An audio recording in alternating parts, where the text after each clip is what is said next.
ये एक sand paper है और ये भला क्या ही कर सकता है। ऑस्ट्रेलियन प्लेयर्स को भी यही लगा था, लेकिन 3 ऑस्ट्रेलियन प्लेयर्स को बैन और ऑस्ट्रेलियन क्रिकेट की लेगेसी की धज्जियां उड़ा दी थी इस सैंड पेपर ने। Australian players David Warner, Steve Smith और कैमरन बैनक्रॉफ्ट जब 2018 में सैंड पेपर स्कैंडल में फंसे तो पूरा क्रिकेटिंग वर्ल्ड शॉक हो गया था। दुनिया की सबसे टॉप क्लास टीम, सिर्फ 2 साल पहले ओडीआई वर्ल्ड कप जीत चुकी ये टीम अब एक मैच जीतने के लिए चीटिंग का सहारा ले रही थी। और ऑस्ट्रेलियन प्लेयर्स के लिए चीटिंग कोई नया कॉन्सेप्ट नहीं है, पर इस मैच में they took it too far। अपनी ड्रेस या फिर अपने सलाइवा से बॉल को शाइन करके बॉल के बिहेवियर को चेंज करने की कोशिश तो कई बॉलर्स कर चुके हैं, लेकिन इन्होंने जो इस मैच में ग्राउंड में सैंड पेपर लाकर करा वो शेमफुल था। लेकिन ये स्कैंडल सिर्फ इस सैंड पेपर का नहीं था, बल्कि ये स्कैंडल एक माइंडसेट का था जिसमें चीटिंग को भी एक जीत की स्ट्रैटेजी माना जाता था। ऑस्ट्रेलियन प्लेयर्स का ये प्लान उन्हीं के करियर और ऑस्ट्रेलियन क्रिकेट की इज्जत पर भारी पड़ गया। ये स्टोरी है ऑस्ट्रेलिया के एरोगेंस, ग्रीड और एनिमोसिटी की। और अगर आप एक कैजुअल क्रिकेट फैन हो और सैंड पेपर स्कैंडल के बारे में अच्छे से नहीं जानते हो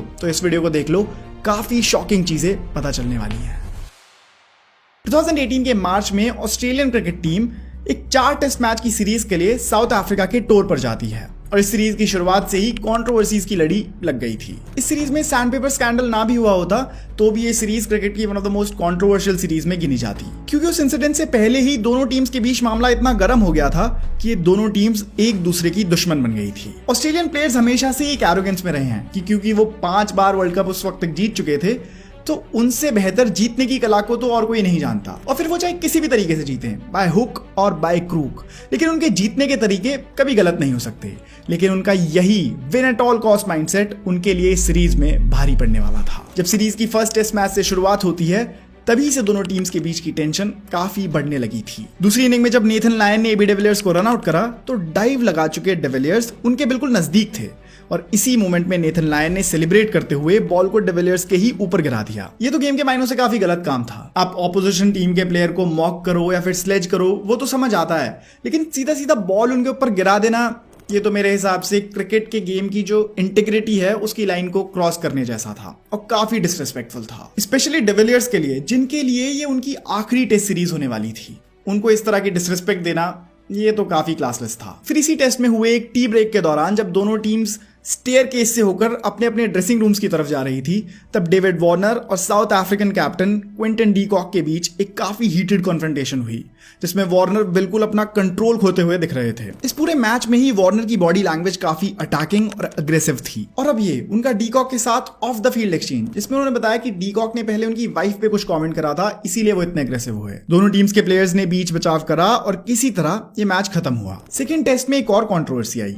जिससे south African bowler Kagiso Rabada को 2 मैचेस के लिए बैन मिलने वाला था। कगिसो रबाडा ने जब स्टीव स्मिथ की विकेट ली तो उसके बाद सेलिब्रेट करते हुए उनके कंधे टकरा गए और इसी को फिजिकल कॉन्टैक्ट मानते हुए रबाडा पर 2 मैचेस के लिए बैन लगा दिया गया। लेकिन अगर आप भी इस कॉन्टैक्ट को देखोगे तो आपको इसमें कुछ भी इंटेंडेड या फिर ब्रूट फोर्स जैसा नहीं दिखेगा। हम क्लियरली देख पा रहे हैं कि ये गलती से टकरा गए। साउथ अफ्रीकन बोर्ड ने सस्पेंशन पर अपील करी और क्योंकि इस कॉन्टैक्ट का नेचर अग्रेसिव नहीं था इसीलिए कगिसो रबाडा पर लगे हुए इस सस्पेंशन को हटा दिया गया और यहां से इन दोनों टीम्स की एंट्री होती है सीरीज के 3rd टेस्ट में, या फिर कहूं कि इंटरनेशनल क्रिकेट के आज तक के सबसे कंट्रोवर्शियल टेस्ट में। अब तक एक टेस्ट ऑस्ट्रेलिया ने जीता था और एक टेस्ट साउथ अफ्रीका ने, और इस सीरीज में अब आगे बढ़ते हुए ये दोनों ही टीम्स किसी भी तरह बस इस सीरीज को जीतना चाहती थी, क्योंकि इस पॉइंट तक इनके बीच की एनिमोसिटी, इनके बीच का गुस्सा अपने पीक पर पहुंच गया था। और अब ऑस्ट्रेलिया उस मोड में आ गई थी जहां उनका मानना है कि विन एट एनी कॉस्ट, फिर चाहे वो कॉस्ट कुछ भी क्यों ना हो। 24 मार्च 2018 साउथ अफ्रीका के केप टाउन शहर में न्यूलैंड्स क्रिकेट ग्राउंड, तीसरे टेस्ट का 3rd day. South Africa batting कर रही थी और करीब 43rd ओवर के बाद ऑस्ट्रेलियन प्लेयर कैमरन बैनक्रॉफ्ट को दिखाया जाता है और ये विजुअल्स शॉकिंग थे। बैनक्रॉफ्ट बॉल को शाइन देने के लिए बॉल को किसी येलो ऑब्जेक्ट से रब करते हुए दिख रहे थे। फिर ये दिखा कि उन्होंने बॉल को काफी रब करने के बाद उस येलो ऑब्जेक्ट को अपनी पॉकेट में डाल लिया। साउथ अफ्रीकन ब्रॉडकास्टर्स ने अपने एडवांस कैमरास के जरिए कैमरन बैनक्रॉफ्ट को ये करते हुए देख लिया और इसी के विजुअल्स उन्होंने ग्राउंड पर बड़ी स्क्रीन पर दिखा दिए और पूरी दुनिया में टेलीविजन पर दिखा दिए। अब साउथ अफ्रीकन टीम से लेकर कमेंटेटर से लेकर एम्पायर्स तक हर कोई कंफ्यूज था और हर कोई समझना चाह रहा था कि भला कैमरन बैनक्रॉफ्ट ये क्या कर रहे हैं और ये जो इनके हाथ में ये येलो ऑब्जेक्ट है ये क्या है। जैसे ही बैनक्रॉफ्ट को पता लगा कि कैमराज ने उन्हें ये करते हुए देख लिया है, उन्होंने पैनिक करते हुए उस येलो ऑब्जेक्ट को अपनी पॉकेट से निकाला और अपने ट्राउजर के सामने वाले हिस्से में छुपा लिया। लेकिन एम्बैरेसिंग बात यह है कि कैमराज ने उन्हें ये करते हुए भी पकड़ लिया। लेकिन मेन क्वेश्चन ये है कि बैनक्रॉफ्ट आखिर सोच क्या रहे थे कि क्या कोई कैमरा उन्हें नोटिस नहीं करेगा। उस मैच में करीब 50 कैमराज थे, वो भी 50x जूम के साथ। ऐसा सोचना भी एक बड़ी बेवकूफी है कि साउथ अफ्रीकन ब्रॉडकास्टर्स उन्हें करते हुए पकड़ेंगे नहीं। भगवान जाने वो क्या सोच रहे थे। इसीलिए बड़े बूढ़े कहते हैं कि नकल के लिए भी अकल चाहिए होती है। बट अब स्टोरी पे वापस आते हैं। एम्पायर्स इससे काफी कंसर्न थे और इसीलिए उन्होंने बैनक्रॉफ्ट को अपने पास बुलाया और उनसे पूछा कि ये जो येलो चीज तुम अपनी जेब में छुपा रहे हो ये आखिर क्या है। तब बैनक्रॉफ्ट ने बड़ी चालाकी से अपनी पॉकेट से एक माइक्रोफाइबर क्लॉथ को निकाला जिससे वो अपने सनग्लासेस को साफ करते थे और एम्पायर को दिखाया कि ये इसे इस्तेमाल कर रहा था। मैं वो बॉल पे थोड़ी घास लग गई थी, उसको साफ कर रहा था। इसी डिस्कशन के दौरान कैप्टन स्टीव स्मिथ और वाइस कैप्टन डेविड वार्नर को टेलीविजन पर दिखाया गया और इन दोनों की शक्लों पर अब 12 बजे हुए थे, क्योंकि ये जानते थे कि कैमरन बैनक्रॉफ्ट तो चलो एक जूनियर प्लेयर है, लेकिन अगर इनकी चोरी पकड़ी गई तो पूरा बिल इन्हीं के माथे पे फटेगा। अब क्योंकि एम्पायर्स को पता था कि बॉल टेम्परिंग करने की कोशिश हुई है, तो एम्पायर ने बॉल को चेक किया, लेकिन बॉल में कोई नुकसान नहीं हुआ था। और ऐसे में साउथ अफ्रीकन टीम को ऑप्शन दिया गया कि वो इस बॉल के साथ खेलना चाहते हैं या फिर इसे रिप्लेस करना चाहते हैं। लेकिन क्योंकि बॉल में कुछ चेंज हुआ ही नहीं था, इसलिए उन्होंने गेम को ऐसे ही कंटिन्यू रखा। मतलब बैनक्रॉफ्ट ने जिस काम को करने के लिए इतना बड़ा रिस्क लिया था उसमें भी फेल हो गए।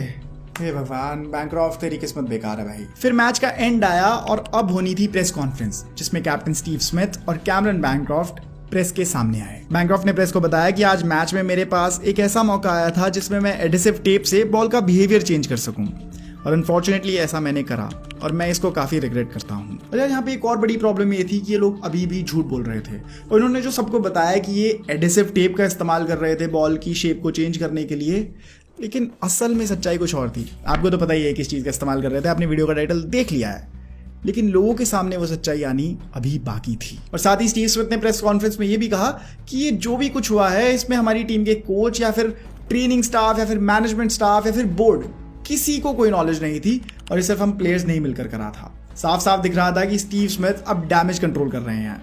इस वक्त पर ऑस्ट्रेलियन क्रिकेट बोर्ड की तो हालत खराब हो गई होगी, क्योंकि पूरी दुनिया के सामने इतने बड़े बोर्ड की रेपुटेशन अब रिस्क में थी। रिस्क में क्या, मिट्टी में मिल गई थी। ऑस्ट्रेलियन क्रिकेट बोर्ड अब किसी भी तरह इस इंसिडेंट से आगे बढ़ना चाहता था और स्टीव स्मिथ ने इसीलिए सबके सामने कहा कि इसमें बोर्ड या फिर मैनेजमेंट या फिर किसी भी और की इन्वॉल्वमेंट नहीं है और सिर्फ प्लेयर्स की इन्वॉल्वमेंट है, ताकि सारा रिपरकर्शन जो है, जो सारी पनिशमेंट है, वो उन्हीं 2-3 प्लेयर्स के ऊपर गिरे। सोच तो ऐसी रही होगी कि अभी मैं ब्लेम लेकर बोर्ड और मैनेजमेंट को बचा लेता हूँ और बाद में जब मामला ठंडा हो जाएगा तब बोर्ड मुझे बचा लेगी, एक सेटलमेंट। लेकिन वेल ओ वेल, ये तो बस इनके डैमेज की शुरुआत थी। आप स्टीव स्मिथ की हिम्मत सोचो कि उन्होंने इसी प्रेस कॉन्फ्रेंस में कहा था कि मुझे नहीं लगता कि मुझे ऑस्ट्रेलियन टीम की कैप्टनसी छोड़नी चाहिए। ये एक वन ऑफ इवेंट था और ऐसा आगे कभी कुछ नहीं होगा।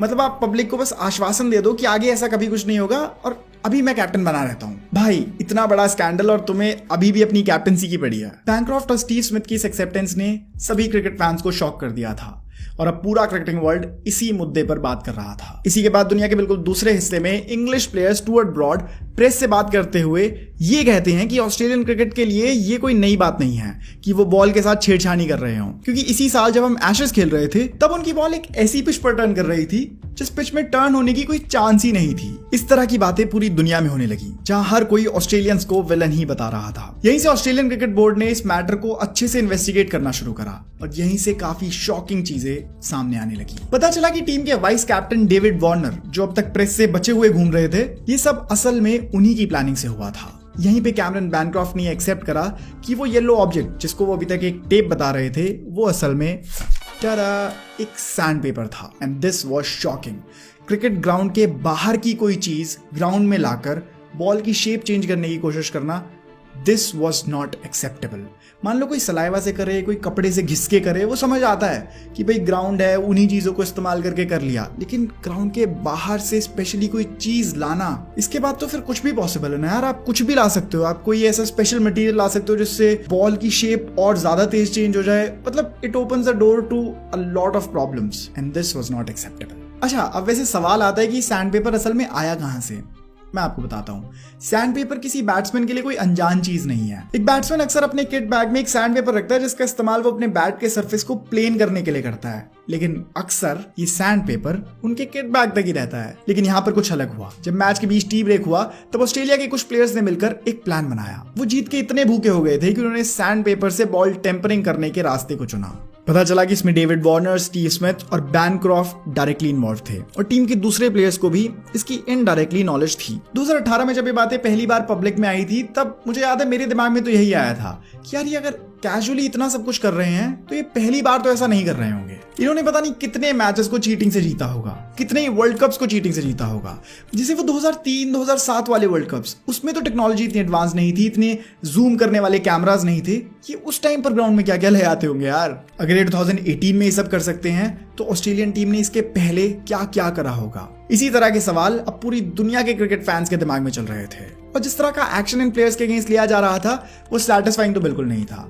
सिर्फ कुछ मैचेस का बैन, यार इतना तो कितनी छोटी छोटी बातों पे मिल जाता है। और ऐसे में उस वक्त के Australian prime minister Malcolm Turnbull interfere करते हैं और ऑस्ट्रेलियन क्रिकेट बोर्ड के चेयरमैन डेविड पीवर को कॉल करते हैं और कहते हैं कि इन प्लेयर्स के अगेंस्ट स्ट्रॉन्ग एक्शन लिया जाना चाहिए, क्योंकि अगर ऐसा नहीं हुआ तो पूरी दुनिया के सामने ऑस्ट्रेलिया की इमेज काफी खराब हो जाएगी। इसी के तुरंत बाद इन तीनों प्लेयर्स को उस टूर से सस्पेंड कर दिया गया। बची हुई सीरीज के लिए टिम पेन को कैप्टन बनाया गया और ग्लेन मैक्सवेल, जो बर्न्स और मैट रेंशो ने इनकी रिप्लेसमेंट के तौर पर टीम में एंट्री ली। इसके बाद तीनों प्लेयर्स की पनिशमेंट्स अनाउंस हुई। डेविड वार्नर और स्टीव स्मिथ को 1 साल के लिए इंटरनेशनल क्रिकेट से बैन कर दिया गया और क्योंकि ये डेविड वार्नर का प्लान था इसलिए उनकी पनिशमेंट ज्यादा स्ट्रिक्ट थी।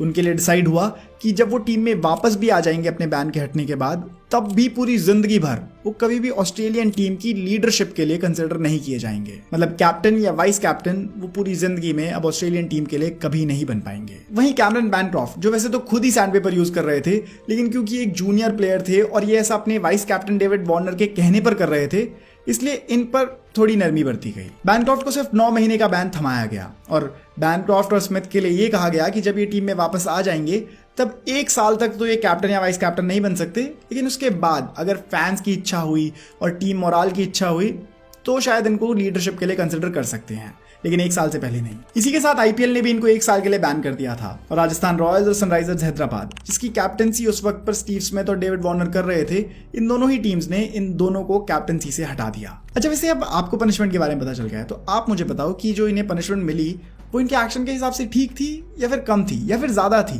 Does the punishment fit the crime? ये है आज का बड़ा सवाल और इसका जवाब आप मुझे दोगे कमेंट सेक्शन में। इस सब के बाद पूरा क्रिकेटिंग वर्ल्ड इन तीनों प्लेयर्स से, स्पेशली वार्नर और स्मिथ से नफरत करने लगा, क्योंकि ये तो इतने सक्सेसफुल प्लेयर्स थे, इतने पहुंचे हुए प्लेयर्स थे। इन्होंने अभी कुछ टाइम पहले ही वर्ल्ड कप जीता था और अब ये चीटिंग का सहारा ले रहे थे।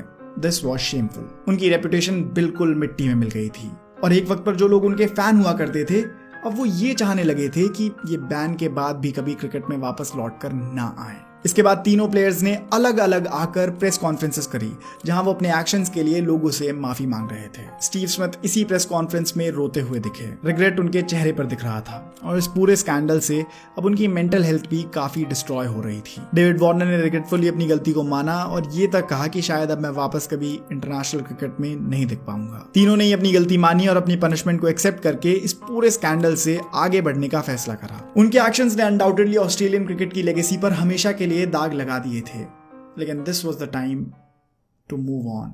साल भर बाद इन तीनों प्लेयर्स के बैन का टाइम खत्म हुआ और इन तीनों ने ही टीम में वापसी करी। वक्त लगा, लेकिन अपनी सॉलिड परफॉर्मेंस के दम पर स्टीव स्मिथ और डेविड वार्नर ने अपनी खोई हुई रिस्पेक्ट वापस कमानी शुरू कर दी। यहीं से डेविड वार्नर की पर्सनालिटी में भी मानो एक शिफ्ट देखने को मिला। जहां वो पहले बहुत ही मीन और रूथलेस हुआ करते थे, अब वहीं उन्होंने अपनी सॉफ्टर साइड को एम्ब्रेस करना शुरू कर दिया, जो फैंस को भी काफी पसंद आया। कमबैक भी हुआ, रिडेम्पशन भी हुआ, लेकिन ये किस्सा ऑस्ट्रेलियन क्रिकेट को या फिर पूरी दुनिया के क्रिकेटिंग वर्ल्ड को एक बड़ी ही इंपॉर्टेंट चीज सिखा गया कि वो विन एट ऑल कॉस्ट वाली मेंटालिटी तो ठीक है, लेकिन एक बार पहले उस कॉस्ट को ढंग से समझ लेना, क्योंकि कहीं उस कॉस्ट का रिग्रेट विक्ट्री की ग्लोरी से बड़ा ना हो।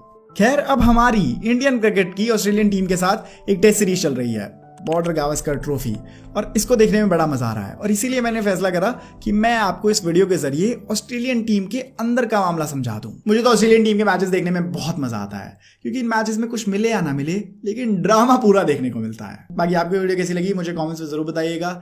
और ये जो मैं इंडिया वर्सेस साउथ अफ्रीका की वीडियो इंडियन जैकेट पे बना रहा हूँ, यही तो जलवा है यार, यही करने में मुझे मजा आता है। इसीलिए इसी बात पर आप इस वीडियो को लाइक कर दो, चैनल को सब्सक्राइब कर दो। मैं मिलूंगा आपको अगली वीडियो में, तब तक सायोनारा, बाय बाय।